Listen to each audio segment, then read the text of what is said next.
قشعرون حنتي حطولاتني آمينن أبناي هايمانوت ناي كريستيان إمن يماسا سليو حجيك إتي آمين كاب ناي جزديو متيو وي كاب ناي تيغرينيا كافيوت متيو كاب جزي متيو جزت مولدو خمس دبلنيا كاب مسوبطاميا حيز تولدني كابتي قدامي قانقا انديو ስለዚህ አሜን እመን ሓደ ዓይነት ኣብ ዘራርባ ዳይ ድለምበር ሕጂ እዝን ኮይኑሎ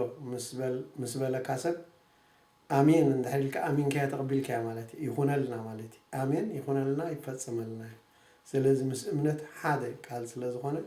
እታ አሜን ካብ ግእዝ ዝተወርሰ እዩ ስለዚህ ካብ ግእዝ ዝተወርሰ ስለዝኾነ በአምሓርኛ አሜን ይበሃል በትግርኛ አሜን ይበሃል በካል ቋንቋውን ናይ ዓረቡን አሜን ይበሃል